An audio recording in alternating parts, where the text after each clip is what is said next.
Well, this is quite interesting, isn't it?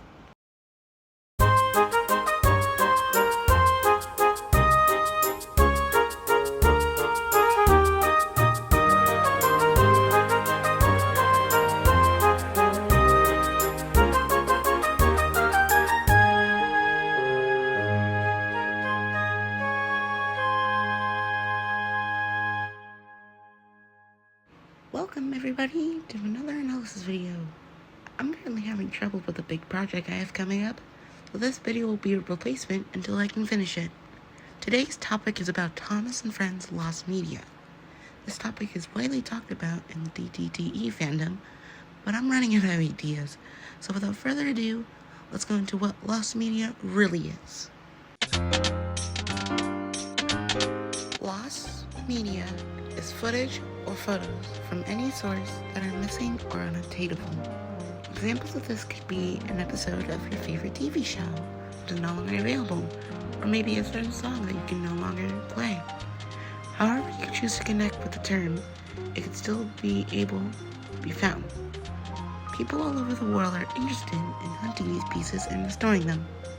Now that we've gone into what lost media is, let's take a look at what this means for Thomas and Friends.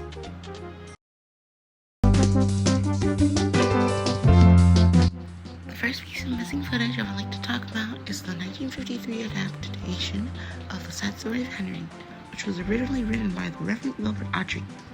The original story follows Henry staying in a tunnel during the rain because he's afraid it will spoil his paint. The engine's name was Henry. His driver and fireman argued with him, but he wouldn't move.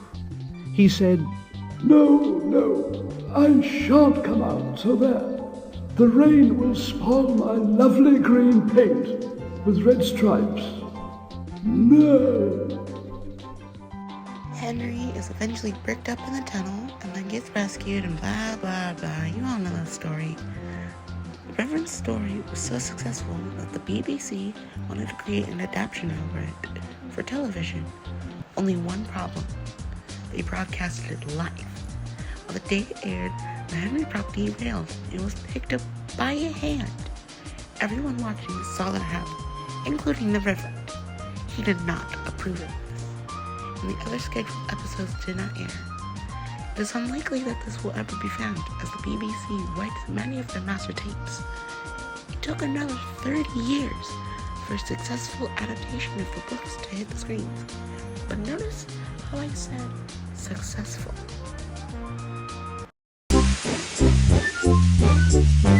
That's right, because a musical series created by Andrew Lloyd Webber, yes, that Andrew Lloyd Webber, was trialed. The pilot was created for it in 1976. It's supposed to be a mix of stop motion and hand-drawn animation, like Ivor the Engine, but the entire series was eventually scrapped. We don't know what happened to the pilot, or if it even still exists. Fine. At least we have Starlight Express. But what if we were to have an episode from a show we all know?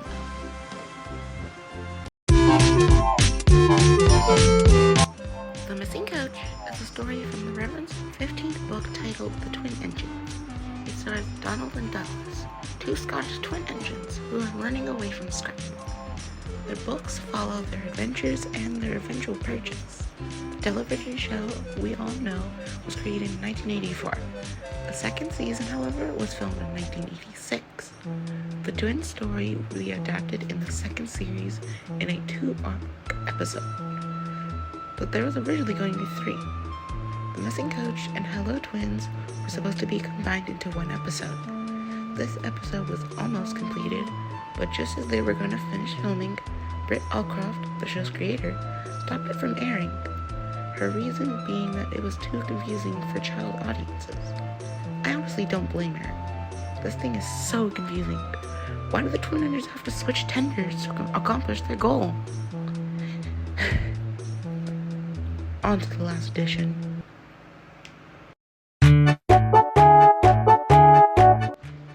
Thomas and the Magic Railroad is a 2000 film, and it's the very first ever time Thomas is on the big screen. It includes Mara Wilson, Alec Baldwin, Peter Fonda, Russell Means, Diddy Khan, Michael Rogers, and Cody McKay. It's about Bernard Stone and his granddaughter Lily trying to keep their engine, Lady, safe from Diesel's end.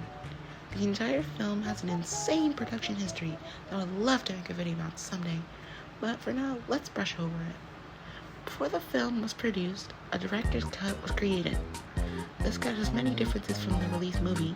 Some of these are some of the Thomas characters with different voice actors, different or totally new scenes, an entire character called P.T. Boomer being one of the main villains. Now, unlike many all the shows or episodes on this list, this director's cut is actually found. It has since been released to the public. You can view it on YouTube currently.